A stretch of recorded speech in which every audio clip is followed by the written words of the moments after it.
Binationaux BXL. Et la chaîne YouTube qui vous montre les binationaux congolais d'Europe. Les binationaux de Belgique, France, Allemagne, Grande-Bretagne, etc.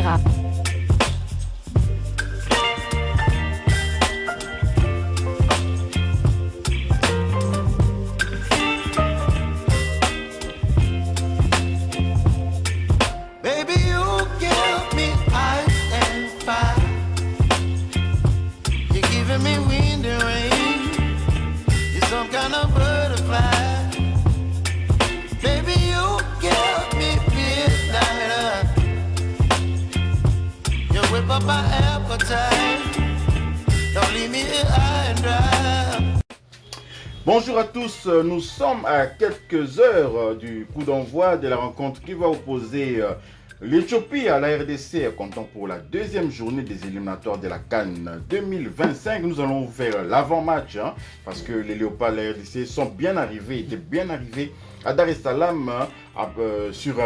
Ils sont arrivés sur un courrier de Ethiopian Airlines, justement. Je me suis même posé la question, comment on peut voyager dans une compagnie aérienne de nos adversaires. Si les pilotes avaient voulu nous bloquer, on serait chocolat. Donc voilà, on est bien arrivé. Ils sont professionnels et tout. Très bien arrivés dans une très bonne compagnie que les Congolais connaissent très bien.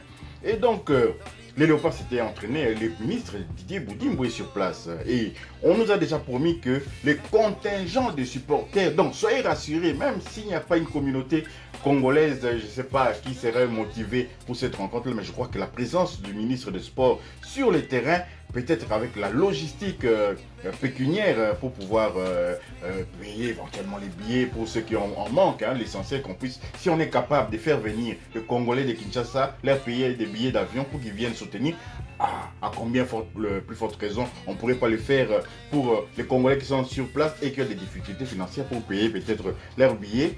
Je pense que cela s'organise avec l'ambassade, mais je pense qu'on sera très bien soutenu, les Éthiopiens, du côté de Dar es Salaam. Je ne sais pas ici, ils sont également nombreux. Donc voilà, je ne suis pas seul, je suis avec deux analystes ici de la chaîne Diasco Foot officielle, qui vont nous accompagner jusqu'à la fin de ces deux premiers matchs. Donc nous avons Dodi Lobsen, nous avons également Dino Lynx, et ils vont intervenir, ils vont faire l'avant-match avec moi, ils vont donner aussi leur composition probable de cette rencontre. Et je commence déjà par Dodi, si vous pouvez. Oui, ce match contre l'Éthiopie sera quand même un match disputé, même si sur le plan des statistiques, il y a un léger avantage pour la République démocratique du Congo. Mais si l'on s'en tient aux éliminatoires de la CAN, je pense que la dernière fois qu'il y a eu confrontation avec l'Éthiopie, la RDC l'avait remporté à Kinshasa et l'Éthiopie l'avait remporté également dans son pays. Et cette fois, nous sommes presque dans la même configuration. L'Éthiopie nous reçoit, sauf que ce sera en terre neutre, étant donné qu'il n'y a aucun stade homologué du côté de l'Éthiopie. Étonnant d'ailleurs, nous partons avec leur compagnie aérienne, une compagnie que les Africains connaissent très bien, particulièrement des Congolais qui prennent souvent leur vol avec Ethiopia Airlines, et voir qu'il n'y a aucun stade qui est homologué, cela nous surprend. Alors côté infrastructure aéroportuaire, ils sont très très avancés, plus avancés même que la République démocratique du Congo. Qu'à cela ne tienne, je pense que ce match, nous devrions prendre ça avec beaucoup plus de prudence, non seulement tenant compte des statistiques qui disent que l'Éthiopie nous avait battus chez eux. C'était là, à cette époque, c'était en match retour et on avait une très très bonne composition. Mon confrère Gino y reviendra peut-être, mais je pense aussi par rapport au jeu proposé par les Éthiopiens lorsqu'ils ont été reçus le 4 septembre dernier, 2 jours avant notre match contre la Guinée, par la Tanzanie. C'est-à-dire qu'ils étaient sous pression, sous la pression du public, et je ne pense même pas que le peu des Congolais qui entreront dans ce stade pour soutenir les Léopards pourront déstabiliser cette équipe éthiopienne qui a pu résister lors de ce match contre la Tanzanie où le stade était, j'imagine, plein à craquer. Donc à nous de nous montrer très sérieux, de ne pas minimiser l'adversaire pour que nous puissions arracher un très bon résultat. Je ne sais pas si vous me demandez directement mon 11 de départ ou on va y arriver. On va y arriver. Le Dino aussi va donner son point de vue. Hein. Tout à fait. Donc la RDC est favorite du groupe. On joue contre le quatrième, l'équipe qui était dans le quatrième chapeau. Donc logiquement, on devrait gagner. Mais la prudence reste de mise. Car souvenez-vous du match de la deuxième journée des éliminatoires de la Coupe du Monde 2026 ont été reçus par le Soudan. Non pas du côté de Khartoum, mais dans un pays neutre, disons, ils avaient choisi la Libye et on avait perdu ce match-là. Donc on était aussi favoris pour ce match-là. On venait aussi d'une victoire face à la Mauritanie et 3 jours plus tard, on sait tous ce qui s'est passé. Donc Sébastien de Sabre devra insister là-dessus, je pense, pour que les joueurs restent focus, concentrés tout au long du match. C'est vrai que les statistiques parlent en notre faveur, tout comme elles avaient parlé face à la Guinée. Donc la RDC et l'Éthiopie se sont rencontrés 4 fois. Donc la première fois, c'était lors de la demi-finale de la CAN 1968. La RDC avait battu l'Éthiopie 2-3. Et là, ensuite, il y a eu un match amical le 12 avril 2000. La RDC avait battu encore l'Éthiopie 2-1. Et lors des éliminatoires de la CAN 2008, le 29 avril 2007, la RDC avait battu l'Éthiopie 2-0 à Kinshasa. Mais s'était fait battre le 1er juin de la même année 1-0 à Addis Abeba. Donc, si on regarde la dernière confrontation entre la RDC et l'Éthiopie, c'est l'Éthiopie qui nous avait battus. Donc, bon, c'est vrai que ça date quand même, c'est plus de 17 ans quand même. Hein. Donc, mais il faudra quand même prendre cette équipe au sérieux. Il faudra aller prendre les 3 points, 6 points.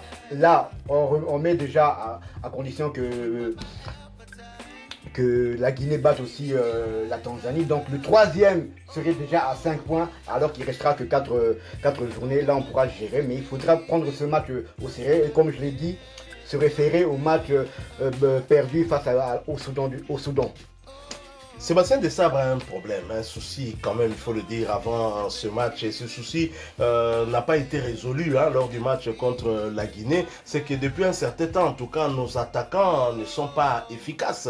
On l'a vu contre la Guinée-Conakry, et même s'il y a l'avant-centre qui a eu à toucher la barre transversale, Samuel Essende, une belle frappe qui a laissé le gardien de Simba, c'est ça, le gardien guinéen pantois, et qui ne pouvait rien face à cette frappe. J'espère que nos attaquants pourront en tout cas cette fois-ci se montrer efficaces, parce que les occasions, nous n'en manquons pas. Heureusement qu'il y a toujours parfois un joueur qui sort un peu du lot et qui n'est pas de ce compartiment-là, attaque, et qui parvient à nous donner la victoire. Tout à fait. Les 3 derniers buts en match officiel, des buts provenant d'un attaquant de pointe, c'est Fiston Mayele qui a marqué. Donc c'était d'abord au Gabon, ensuite à domicile face au Soudan lors de la dernière journée des éliminatoires de la CAN 2023, et là au Sénégal. Donc les 3 derniers buteurs, c'est Fiston Mayele. Donc ni Samuel Essende ni Simon Bada n'ont encore trouvé le chemin des filets, mais heureusement que de temps en temps on peut avoir un Edo Kayembe, on peut avoir un Yohan Wiss, on peut avoir un Elia Meshak, mais ça devient quand même compliqué. On a une armada offensive de qualité, mais c'est difficile pour que la RDC marque ne fût-ce que 2 buts, se mettre même à l'abri.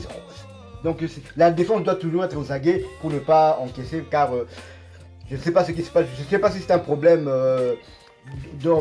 un problème lié à nos attaquants, mais c'est vrai qu'aussi on manque aussi un peu on manque cette réussite là aussi. Le tir de Samuel Essende 5 cm en dessous, c'était dans la lucarne. Donc bon, on espère qu'ils vont rectifier le tir à Dar es Salaam ce soir. On n'a pas besoin de la boule de cristal de Maman Mandona pour pouvoir vous donner ces stats, parce que Sébastien Desabre n'a jamais perdu depuis qu'il est patron des Léopards dans les éliminatoires d'une CAN. Il n'a jamais perdu. Je ne sais pas, vous pouvez chercher un match. Il n'a jamais perdu. Donc, déjà, sans lire dans la boule de cristal de Maman Mandona, nous savons qu'il ne va pas perdre. Parce que ce serait une première. Voilà. Arrivé. Place maintenant à la concours. Ça, c'est bon pour les parieurs. Merci. vous pouvez jouer X aussi. Hein. Ah ben oui. Alors, votre compo, Dodi, je commence par vous.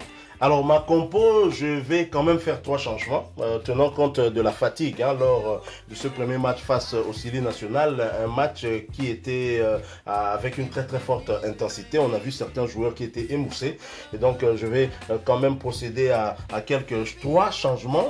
On ne change pas le gardien qui gagne, Dimitri Berthaud qui réalisait là son 4e clean sheet hein, en 4 matchs je crois, dont 3 en match officiel. Et 2 clean sheets d'affilée. Hein, d'abord contre le Togo, ensuite contre la Guinée-Conakry. Dimitri Berthaud reste dans les perches de Léopard de la République démocratique du Congo. Là, il est en train de s'imposer. Je vous assure que Sébastien Desabre et Kidiaba auront du mal hein, à faire revenir Lionel Passintao. Tous à la pena bateau. Toi à la bateau. Parce que si on doit suivre le temps de jeu, c'est Faoulou qu'on doit mettre.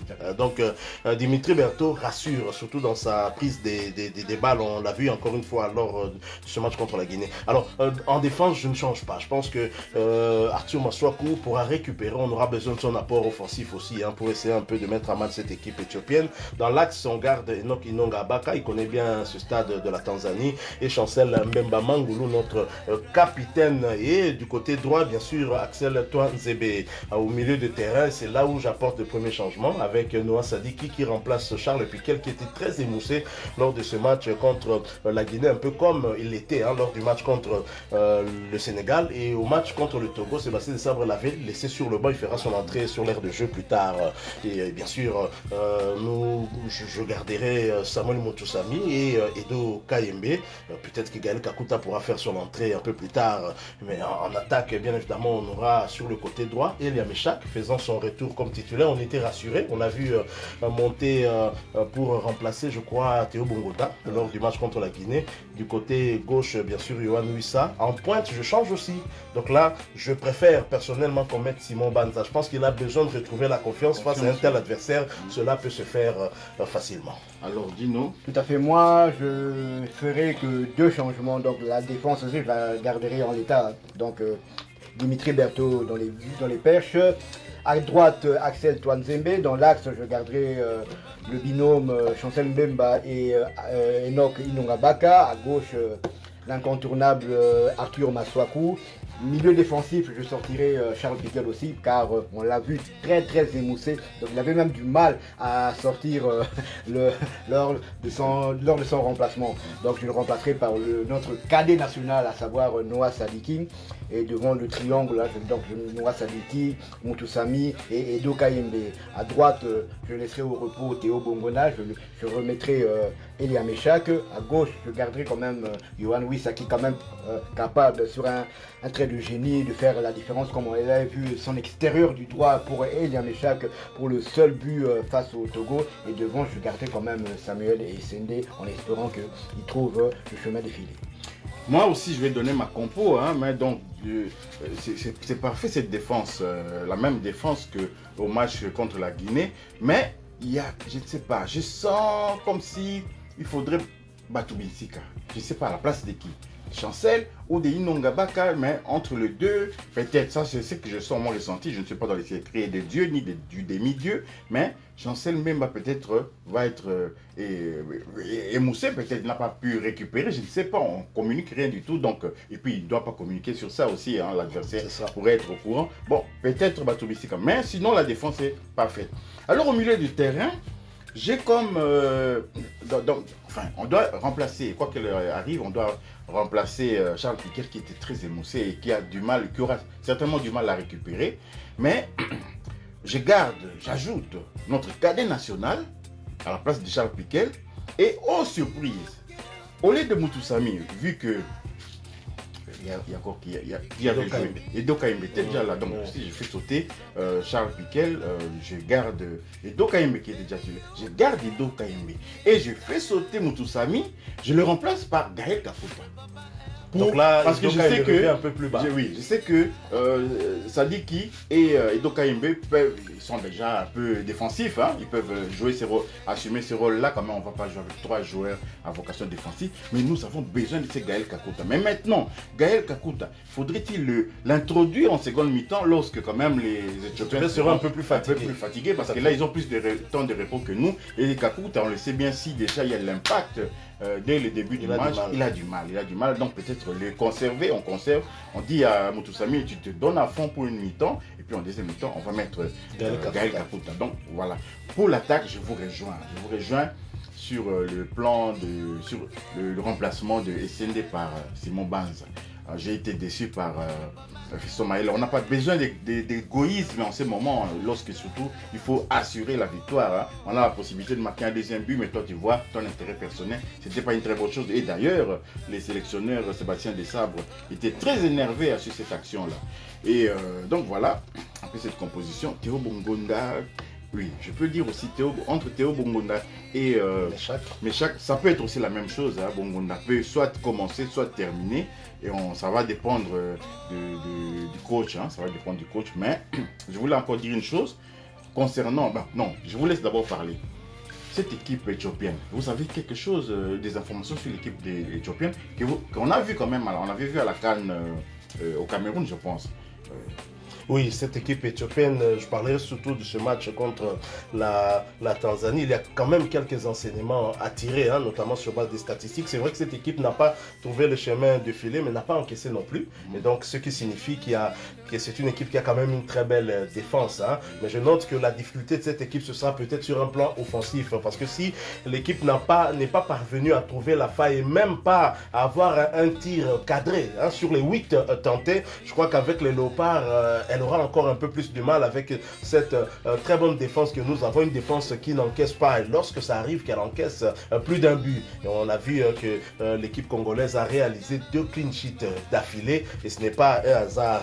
Mais je crois que c'est une équipe joueuse, hein, on l'a vu contre la Tanzanie, alors que l'équipe jouait contre le pays hôte, la Tanzanie, le stade était quasiment plein, hein, je crois. Et donc cette équipe qui avait le soutien de son public, mais les Éthiopiens sont quand même parvenus à dominer en termes de possession, avec 53% de possession contre 47% pour les Tanzaniens. Et donc je me dis qu'on devra les prendre très très au sérieux, mais en même temps, jouer comme ça contre la République démocratique du Congo, imaginez en contre-attaque maintenant, je me vois avec des situations du genre qui a permis à Idoka Imbe d'inscrire justement ce magnifique but pour la victoire, hein, cette unique réalisation qui nous a permis d'arracher ces 3 points.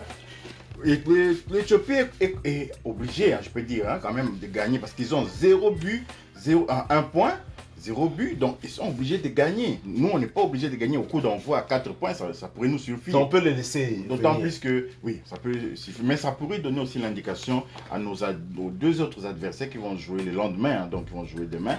Et mon constat par rapport à l'Éthiopie, pas seulement l'Éthiopie, hein, tous ces pays-là de l'Est et des îles, ils ne sont pas forts physiquement. Enfin, quand je parle de la masse athlétique, pas du souffle, parce que vous savez, les Éthiopiens, même dans l'athlétisme, ils ont du répondant, ils sont des Edoka Imbe. Hein. Il y a Edoka Imbe qui peut rivaliser. Ils ont des doubles, triples poumons. Mais ils n'ont pas le physique.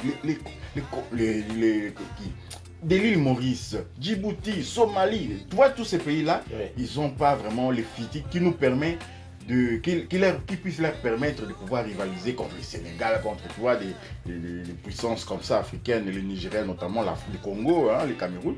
Et donc, à nous de ne pas jouer sur leur rythme. On a ces problèmes chez les Léopards. Nous jouons au rythme de l'adversaire. Le Togo vient à Kinshasa, il nous impose son rythme. La Guinée est venue, nous impose son rythme. Et tant qu'on garde ce rythme-là, on est en difficulté. Hein? C'est à nous de hausser les rythmes. On a des joueurs professionnels, on a des joueurs qui jouent en première ligue, on a des joueurs qui jouent en Ligue 1, en Ligue 1. Et donc c'est à nous de prouver qu'on peut hausser les rythmes pour pouvoir les mettre en difficulté. J'ai suivi le coach Isaac Ngata du Congo-Brazza. Il a parlé de ça, il a dit, et c'est plutôt Dupuis, l'ancien coach malgache qui est maintenant le coach du Soudan du Sud, on va les retrouver sur notre chemin. Il a parlé de ça justement. Moi ici, j'ai lu que des locaux ici. du Soudan. Ils étaient terrorisés. Imagine-toi, ils sont terrorisés par Sylvain Gavoula. Non, mais ils ont joué Avec contre tous le les Sénégal, respects. être C'est un terrorisé par les coéquipier. Congolais. C'est un coéquipier de Meshak Elia. C'est un coéquipier du Guinéen, les défenseurs guinéens, central guinéen. Mais ils étaient terrorisés par Sylvain Gavoula, des joueurs comme ça. Donc, vous imaginez un peu. Mais si nous jouons au rythme de l'Éthiopie, au rythme du Sud-Soudan, on a toujours les mêmes difficultés. Il faut hausser les rythmes pour pouvoir bousculer. On avait fait ça quand même à la CAN contre la Zambie et contre la Tanzanie. Il nous avait manqué juste le réalisme pour qu'on puisse conclure. Donc voilà, pour moi, cette rencontre-là, ça sera dans ces schémas-là. Les Éthiopiens, ne soyez pas surpris, hein. Ils ont la cohésion de leur club local Saint-Georges qui fournit presque la majorité. D'ailleurs, c'est cette cohésion-là qui s'est caractérisée par cette domination dans les stades, hein, face à la Tanzanie. Ils ont la cohésion de leurs locaux, ils ont la circulation de balles, mais maintenant il leur manque la potence, la puissance là, pour passer au-dessus de l'adversaire. Et à nous maintenant de les bousculer physiquement. Et pour cela, peut-être des petits changements dans la composition d'équipe seraient vraiment très souhaités. Voilà, je ne sais pas si vous avez quelque chose à dire. Si Sébastien de Sabre doit tenir de ces paramètres, je me dis que la compo de Gino en attaque, c'est ce qu'il mettra. Donc Samuel Essende pourrait rester. Et peut-être Batumbisika dans l'axe aussi. Et si on obtient un penalty, qui va tirer le penalty? Yohan Wissa. Yohan Wissa. Parce qu'on peut aussi accorder ça à Essende pour sa confiance. Et tiens, vas-y, marque ton but. Ça dépend, mais si c'est 0-0, je ne crois pas que Sébastien de Sabre voudrait prendre de risques. On pourrait peut-être laisser Yohan Wissa, qui, je pense, est maintenant le premier tireur des penalties après ce raté de Cédric Bakambu contre le Maroc. Voilà, nous sommes arrivés à la fin de ces sujets concernant, bien entendu, les léopards de la RDC qui vont jouer contre la Tanzanie. J'en profite, comme nous sommes dans Binationaux BXL, pour une page rose quand même d'un nos binationaux, hein, BXL justement, qui est devenu international également. Il s'agit de Maxime Aylen qui était parmi les U20 du coach Otis Ngoma, qui avait joué avec les Wan-Bissaka, c'était en Angleterre, avec les Civis notamment. Et Fayulu, il est devenu papa. C'est incroyable. Il est jeune. Comme vous voyez sur la photo, il était un bambin à ce moment-là quand on a commencé avec lui chez les U17 des binationaux BXL, bien entendu. Et donc, félicitations à maman Morgane, Margot Bellemans, hein, pour le petit Roméo qui est né. Donc, félicitations. Un futur binational peut-être, hein, qui viendra renforcer la tanière. Et Maxime Aylen a la particulier d'avoir sa petite sœur qui était internationale belge du football également et qui a marqué un but somptueux. Je vous laisse regarder ce but somptueux. Vous allez voir, c'est en mini-foot, hein, c'est en foot en salle, mais néanmoins il a marqué presque d'un camp à l'autre. C'était formidable. Et Morgane, si elle joue toujours au football, eh ben, elle pourrait, si elle a été ancienne internationale belge, elle pourrait éventuellement aussi venir renforcer la tanière des léopards dames qui vont participer à la CAN 2025. On attend toujours, hein, les dates vraiment de cette compétition, mais qui n'arrivent pas. Voilà, donc nous sommes arrivés à la fin de ce numéro. Si vous avez aimé, merci de liker, merci de commenter, de partager également cette vidéo, hein. N'oubliez pas de vous abonner pour ceux qui ne sont pas encore abonnés et d'activer la petite cloche de notification qui vous permettra de ne pas rater la prochaine vidéo que nous allons mettre en ligne. Binationaux BXL vous dit au revoir. Binationaux BXL. Et la chaîne YouTube qui vous montre les binationaux congolais d'Europe. Les binationaux de Belgique, France, Allemagne, Grande-Bretagne, etc.